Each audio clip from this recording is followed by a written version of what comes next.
So, in my years of recovering from burnout, I realized that burnout recovery is not about figuring out every little entity of how you got there. That's very difficult to do because the entity of how you got there is a prolonged period. We're talking about years and years and years and years, a prolonged period of multiple activities without recovery that led you to where you are mentally exhausted. Sleep is not helping you. You're starting to be showing different signs that your burnout has identified different capacities, no correction, different places in your life that it is starting to creep up and cause you to ask yourself questions about your own identity.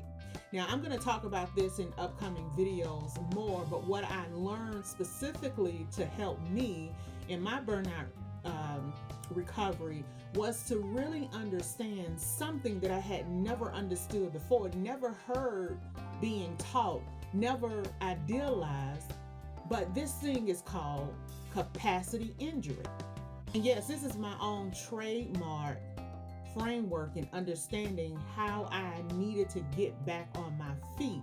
Because as you may be aware, if you've experienced burnout, it is not calculated in regards to recovering by having a good night's sleep. It is not even calculated by having a nice calming vacation. It is not even calculated by slowing down sometimes. This is an internal issue.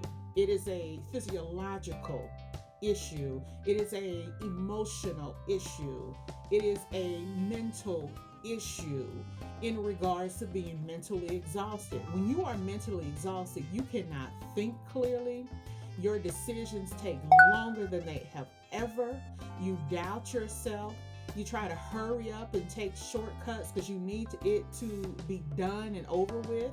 And then from an emotional point of view, you become really irritable and agitated. And I certainly can go into depth about that in a future video. Leave a comment and let me know if you want to know more about that. But the lack of follow-up, the lack of being clear in your skills and your work that you've been doing for 20 some odd years, this is where your capacity is injured. And I'll talk about that in my next video.